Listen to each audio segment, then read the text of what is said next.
It's American Thanksgiving, and that has major implications for the NHL playoff race. And on today's episode of the Locked On NHL podcast, Nick Zararis and I are going to get into that, plus all things NHL. You're Locked On NHL, your daily podcast on the National Hockey League. Part of the Locked On Podcast Network, your team every day.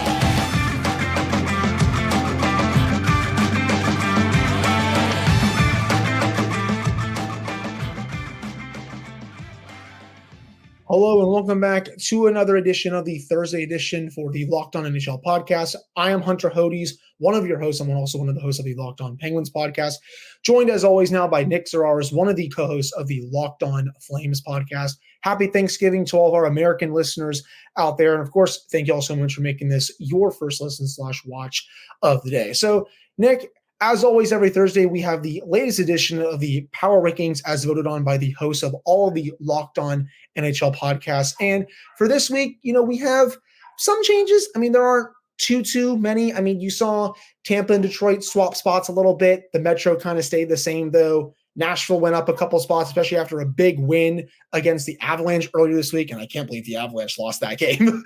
By the way, you had Arizona move a little bit, Minnesota, Calgary, Edmonton.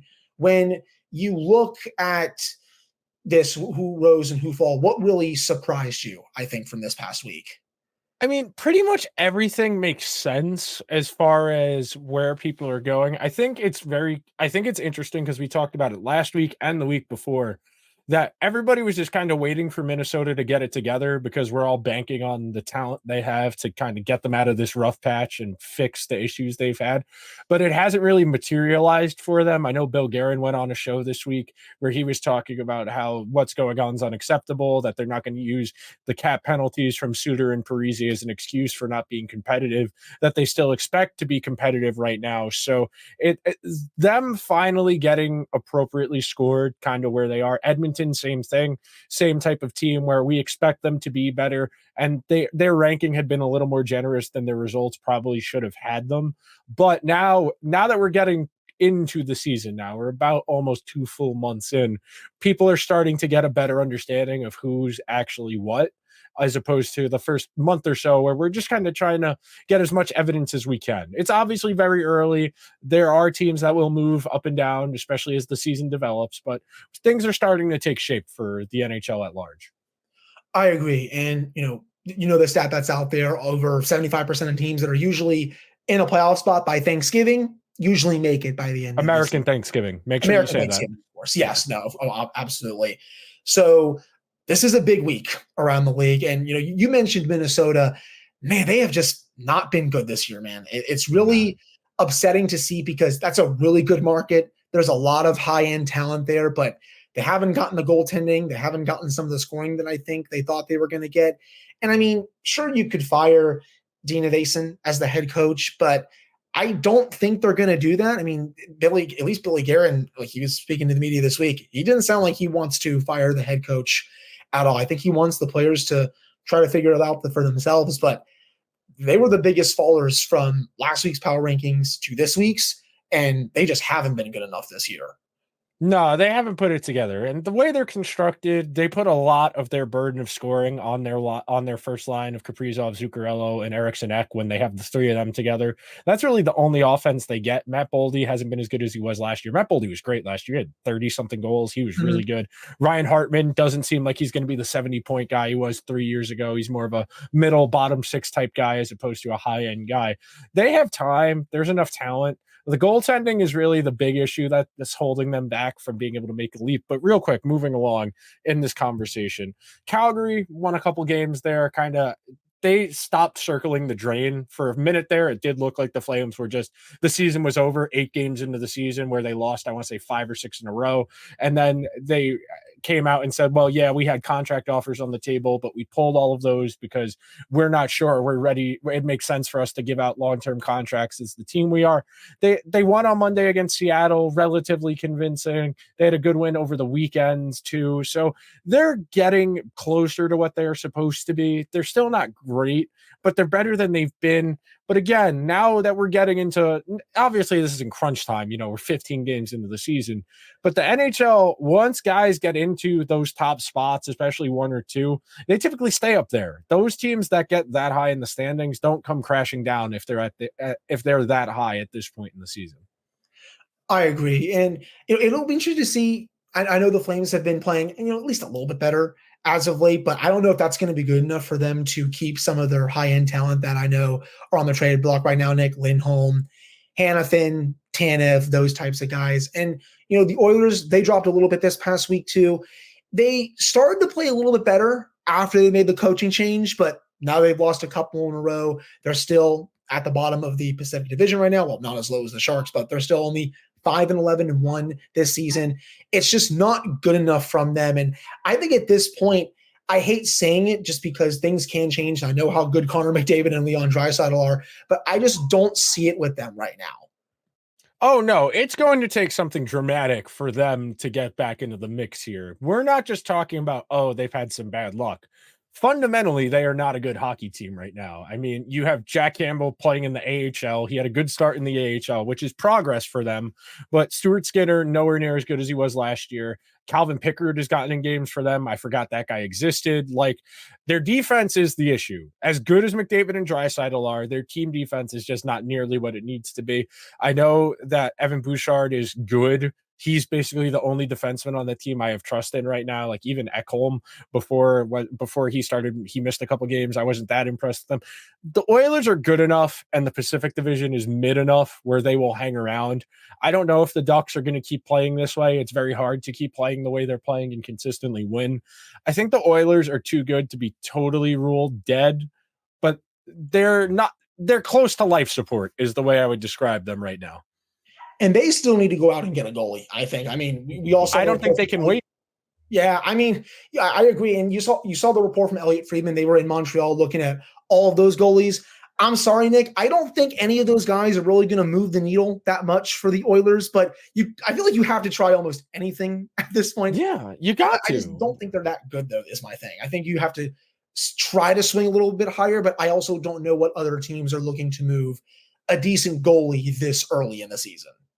That's the thing that works against the parity that's within the NHL is nobody thinks they're out of it until close to the deadline, especially as late as the deadline is where, you only have 15, 20 games left in the season. By that point, teams are ready to wave the white flag and say, okay, it's about next year. I mean, there are goalies out there. You could probably go and get a Jake Allen. You could probably go out and if you wanted to talk yourself into one of Gustafsson or Marc-Andre Fleury, you could talk yourself into Daniel Vladar. You could talk yourself into John Gibson, but the Ducks are too good right now to do that. That's the issue. There are too many teams that are still kind of in the mix that they're not going to be willing to trade a goalie because that would be waving the flag on their season. Right. I agree with you on that. And for Marc-Andre Fleury, this is potentially his last season. I don't know if he would agree to go to Edmonton for his final year, especially with that situation right now. But I don't know. They got to try something at some point. Because Stuart Skinner, for as good as he was last year, he was pretty solid last year. Yeah, he made the All-Star game. He had 40 wins. He had 4 goals against, which pretty solid. He was good he was actively good last year. Yeah, he was. And it's unfortunate that it hasn't clicked the same way this year than, Jack Campbell. They were trying to send in the AHL to get himself right, but that hasn't been the case either. So they're down bad right now when it comes to that position. Any other team that you want to discuss before we move to the second segment, though? Oh, real quick, I'll pull them up here so everybody who's watching on YouTube can see. The thing that stands out to me is this. There are a lot of teams that I still don't know exactly what they are. Basically, everybody in 5th place down in every division, aside from Pittsburgh, in which case I would say Washington in that division. Everybody from 5th down in every division, aside from Pittsburgh, I just don't know what to make of yet. And part of that's a product of it being very early. I know you see Detroit, Ottawa, Buffalo, the Flyers, the Islanders, Nashville, Arizona, Minnesota. Words are hard sometimes. Edmonton, Calgary, Seattle, even Anaheim. Like, there are just a lot of teams right now that they're not in a playoff spot right now. But I wouldn't be totally astounded if they ended up in a playoff spot, which is what's so interesting about that stat we cited at the top, the 77%, is you feel like a lot of these teams are very much still alive, even though they haven't shown you anything yet. Right. And it's funny, the Red Wings, they were at the top of the Atlantic to start the season, and now they've Yeah. already gone down to number 5. That just shows what can change after the first week or two of the season. Speaking honestly of those middle class of teams, Nick and I are going to get into that right after this. All right, we're back here on this special Thanksgiving edition, American Thanksgiving edition of the Locked On NHL podcast. I'm Hunter Hodies, joined by my co-host Nick Zararis. Of course, thank you all so much for making this your first listen / watch of the day. So, Nick, I'm going to hand the floor over to you right now. What do you make of some of those middle class of teams? We were kind of discussing it a little bit last week when it comes to a team like Nashville. I still don't know what to make of that kind of team. They had a very funny win earlier this week when they were down by a goal in the final minute of the third. They tied up against Colorado. Oh, and then they win it 20 seconds later. I think the Avalanche's controller just disconnected there in the final minute. That was a good win for them, probably their win of the season so far. But I still don't know what to make of this team considering they're 7-10 through 17 games. Yes, they've won a couple games in a row, but I still don't think they're a playoff team as of right now. Obviously, that can change as we go later in the season, especially if UC Saros plays a bit better because he started out the season a bit rough. But that's just the first team that comes to mind to me, when it comes to, I guess, the middling or the middle class part, where I don't know what direction they want to go in, but I feel like I know what direction they should be going in, I guess. So the thing that's interesting about the middle class is there's a lot of paths to get here. There are a lot of different teams that fall into this category. There are the teams who, a little bit older, maybe already won a championship, and they're kind of still figuring out what their post-championship window looks like. Then you have younger teams who thought they were ready to make the leap. You have teams that unexpectedly have made a bit of a leap so far. So the way I categorize the middle class were the teams that were from like 12th to 20th in the overall NHL. So you've got Washington, St. Louis, Detroit, Seattle, Pittsburgh, Anaheim, New Jersey, the Islanders, and Buffalo. That's the middle class of the NHL right now, that configuration. And I started with it, and I think that's the most logical place to start, is the teams that have already accomplished what they've set out to do. Teams like Pittsburgh, St. Louis, Washington, that group that they're not quite ready to rebuild yet, but they're not bad enough where rebuilding would make sense. So they're just kind of hanging on. Like, Washington's been a pleasant surprise. I didn't expect them to be this competitive so far. It's largely been goaltending. If you go under the hood, a lot of their stats are pretty ugly, frankly, but they're making do right now. I mean, their power play is pretty mediocre. Ovechkin only has 4 goals. Hasn't done anything this year either. He only has 4 goals. He's their leading point scorer with 9, which is crazy through, 16 games. But I mean, I was shocked to see TJ Oshie only has 1 point in 15 games. Like, they're really kind of piecing it together best they can at this point in the season. Pittsburgh got out to a really rough start, but over the last 2 weeks or so has started to match their underlying results, which are pretty strong. And then the Blues are also another team very surprising. And I went under the hood, and it's Binnington. Binnington has been actively good for them this year, and I just didn't think we'd ever see that again. Right. I mean, he's been really bad the last couple of years. I mean, last year, sub 900 save percentage for the season, just wasn't good enough as a whole. Signed that massive contract extension, was looking pretty overpaid for a while, but he's really started to go back to his 2019 form. He's been very good. He's 6th in goals saved above expected, if I'm reading. Yeah. He's got 9 goals saved above expected, and I want to say 11 starts, which, if you're stealing a goal a game, you're a good goalie. And he's been very good for them so far. Their core is interesting. Same thing with Washington, same thing with Pittsburgh.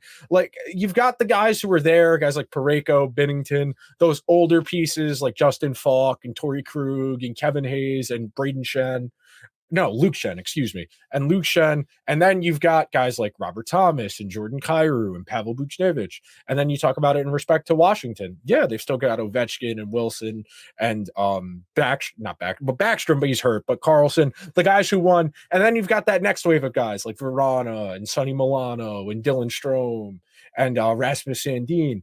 Pittsburgh, same thing, where a lot of their younger, not even younger, just guys who weren't on the winning teams, those older types like Raquel and Brian Rust and Riley Smith, those older pieces that are just kind of bolted on to what was already here. It's just really interesting to see how teams approach winning, because that's basically the burden. Once you win, you get looted by the other teams for your bottom 6 guys.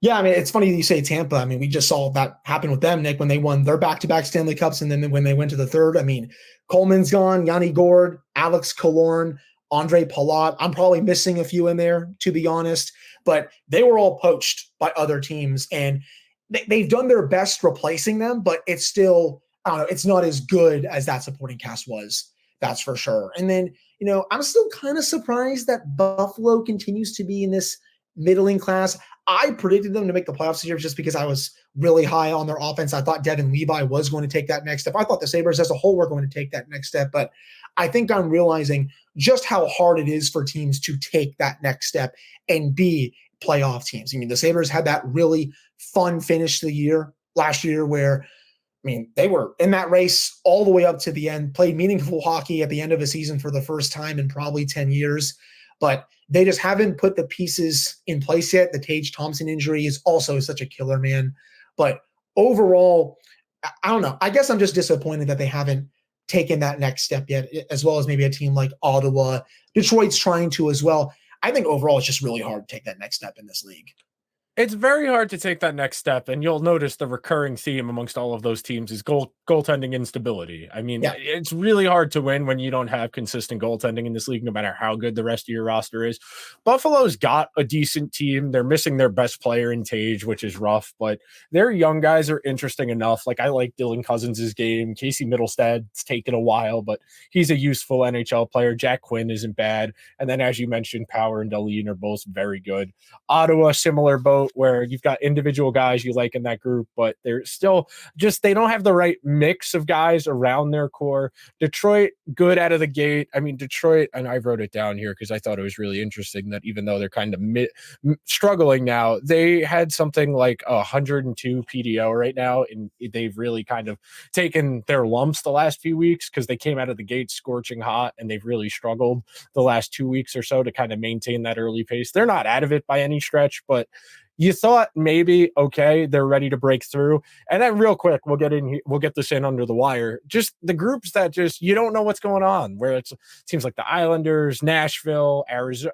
Arizona's a little bit different where they might be ready to break through, but those teams that are supposed to be good that just haven't been there, like the Devils, I know they're injured, but for teams like Nashville, teams like even St. Louis, who's been okay, but those types of teams where I just don't know what the plan is, I find them interesting because it feels like they're leaving a lot of the future of the team based on what happens on the ice, which just like as an executive, I would feel like, hey, maybe I should have a little bit more of a hands-on to how my job security is going to go. I'm still kind of baffled by the Islanders' plan. I mean, I don't think they're good enough to contend. I also don't think they're bad enough to be a lottery team unless they didn't have Ilya Sorokin. I think if they didn't have Ilya Sorokin, they would probably be very close to a lottery team despite some of the talent that they have up front. But it's obvious that they haven't figured it out to this point. I don't know if they're going to by the end of the season. That's actually a team, and we discussed coaching changes on last week's show. That's a team that I think you could see a coaching change. I'm shocked it didn't happen this week. Yeah, sooner rather than later. And it's obvious they also don't want to fire Lou Lamoriello. They're going to let him go out whenever he wants, I think, even though I think he should be forced the door because they didn't do enough this offseason to really improve heading into the year. I don't think they're going to label him as the fall guy. I think they're going to label Lambert as the fall guy. So it's really curious about their direction. I just don't really know what their plan is, I think. So we'll have to see what happens with the Islanders on that one. And that will wrap up this second segment. Coming up to end the show, Nick and I going to get into what teams we're keeping an eye on after American Thanksgiving into the month of December and beyond. All right, we're back here on this episode of the Locked On NHL podcast. I'm Hunter Hodies, joined by my co-host Nick Zararis. So, Nick, who do you really have your eye on heading into the final week of November, December, January, second half of the season, all that good stuff? I'm waiting for the Devils to get going here. I'm waiting for Carolina to get going here. I know those teams are in second and third in their division, but we were talking about those teams as like 105, 110 standing points types teams coming into the year. And right now they're kind of at like high 90s paces. So the Devils are getting healthy. Jack Hughes was back over the weekend. Nico Hischier skated, I want to say this morning or yesterday, and Timo Meier should be back on relatively soon. The Hurricanes, we talked about it last week. It just hasn't really gelled the way it typically does for them. That group of teams there. And then really the only other teams I'm curious about that I'm keeping my eye on are the teams that are kind of overachieving right now. Teams like Washington, teams like the Ducks, teams like Winnipeg, the Blues, those teams that I see why they're being successful right now. And it is possible they could play this way the entire season. I'm just very curious to see how it shakes out for them. Not so much in like regards to how far they can go or how high they can get in the standings. I just want to see how adaptable the way they've been playing is for a longer stretch of the season. And you even, I think, forgot one of the teams that's surprising a little bit so far this season, and Nick, and that's the Philadelphia Flyers. They've been pretty solid under John Tortorella so far this season. And I know his teams always are playing hard, but 10-7-1 through the first 18 games, 21 points, only 4 points behind the Rangers for first in the Metropolitan Division, though the Rangers do have 2 games in hand on them. The Flyers have won 5 in a row heading into Wednesday night. Travis Sanheim's been very good this year, and to think that he could be a St. Louis Blue right now if that Torrey Krug trade goes through and he actually agrees to waive his NTC, but that didn't happen. Travis Konechny's been very good, 11 goals so far this season. Cam Atkinson's been pretty solid. Sean Couturier has come back, 13 points in 16 games. But I think one of the biggest reasons, if not the biggest reasons, why the Flyers have been playing well, Carter Hart. 10 games started, 6-3 record overall, 2.4 goals against average, 919 save percentage, pretty good goals saved above expected as well. He had a good year last year before the wheels kind of went in the opposite direction for the Flyers, and he's following that up with another pretty solid year. I don't expect this to last an entire season, but I'm definitely still a bit surprised that the Flyers are playing this well considering that they're rebuilding. Yeah, it's a testament to the kind of coach Tortorella is and the guys on that team that they could have came in, phoned it in, and nobody would have paid a lick of attention. No one would have cared if the Flyers came out and were one of the 5 worst teams in the entire league. Even Flyers fans would have been like, good, we're tanking. That's a good thing. And it's a testament to that group that they didn't just phone it in this year, that they got guys who are bought in. They've got some interesting pieces. Like I like Owen Tippett's game. I like Travis Sanheim's game, who you mentioned. Travis Sanheim, somebody I feel like whose name I've been hearing since like 2015, waiting for him to finally click and perform at the NHL level. I mean, the Flyers have churned through a lot of defensemen over the years trying to find their guys. They've gone through Provorov, Gostisbehere, so many different iterations and pairs. But it seems like Sanheim is a guy. Cam York, somebody who to keep an eye on for them on that back end as well. And then one more team in this category. I just want to see what Washington does. Like, I don't understand how they're winning because how little they're scoring. Like I said, they just aren't putting the puck in the net a whole lot, but they're still finding ways to win hockey games. Charlie Lindgren has been a rock for the Capitals. Yes, he has. With in the place of Darcy Kemper, excuse me. I know Kemper's been a bit banged up this year, but Lindgren has really stepped in and has provided some great goaltending for the Capitals. I don't know how long that's going to last. And it's funny, it didn't look like the Capitals were even going to sniff 25 wins after the way they started the season. They looked really bad in their first 3 to 4 games under new coach Spencer Carberry. Credit to him. He's cleaned that team up a little bit. But I don't know how much longer Lindgren is going to play at this level, considering I think throughout his career, Nick, he's just kind of been a backup. But he's been a pretty solid backup, though, throughout his career. I just don't think he's ever played this much to start a season. So I'll be curious to follow this one throughout the rest of the season. I agree with you overall on the Ducks too. I hope that this lasts a bit longer. I mean, 9-9 through 18 games, 5-5 in the last 10 games. They're actually fun to watch this year after how bad they were last year. I'm hoping, again, that they can continue it because there's a lot of really fun young talent there. And I'll say this as well again. I want to see what the Oilers can do, man. Can they get some momentum going? Can they get some better goaltending? If that can happen, they can get back into the playoff rates. It's a very long and tough road, but if they can start getting some saves, Connor McDavid and Leon start to cook a bit more, this team can find themselves right back in the race. The Oilers are good enough to get back in the race very quickly. It's early. They can do it. Watching them and in this category of who I'm keeping an eye on, no matter what, I'm keeping an eye on the Oilers because either they're going to continue to be a punching bag and everyone will keep making fun of them and it'll be mildly entertaining online, or they'll start winning hockey games and McDavid will go back to being a Super Saiyan. One of the two. So no matter what, you win if you're watching the Oilers. Absolutely. And I guess one more team before we wrap this one up. Seattle, Nick. 7-8-5 overall this season. I don't think they're as bad as their record is right now. I do think No. they are a better team than this. They just also got to get a little bit better goaltending as well. They're built in a way that not a lot of other teams around the league are built. Sure, they don't have that superstar player, but they're very deep overall, especially at forward. Again, I don't think they're as good as they were last year, but I don't think they're as bad as they were this year. I think they're somewhere in the middle, a team that's fighting to get into the playoffs. I'm going to be really curious to see if they turn it around as well.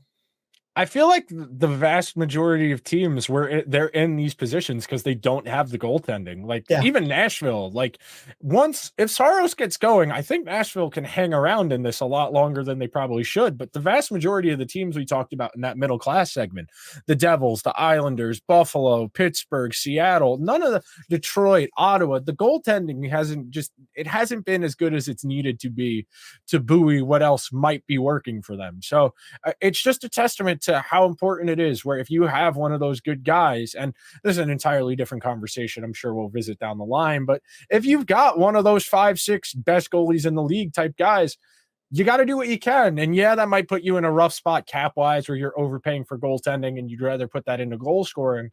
But if you've got stability at that position is just so valuable, because there's 25 of the 32 teams every year just don't know what they have in net. Right. And I've never really been a big believer in paying goaltenders unless you are one of the 5 to 6 to 7 best goaltenders on the planet. Whether that's Igor Shesterkin, whether that's Sorokin, whether that's Hellebuck, Saros, you can put Ottinger, in there as well. Unless you're one of those 5 guys, plus a couple others that I know I didn't mention, I apologize about that. You probably should not be paying that much money for goaltending. And I'm sure we'll have that discussion at some point down the line on one of these shows, Nick. But I think that'll do it, though, for this Thursday edition of the Locked On NHL podcast. We really appreciate everyone listening to / watching this episode. We'll be back again next week to discuss the latest power rankings, biggest movers, and then other topics around the NHL that come up as well. So again, thank you all so much for tuning in. Really appreciate it. We'll be back with another episode for you all next Thursday.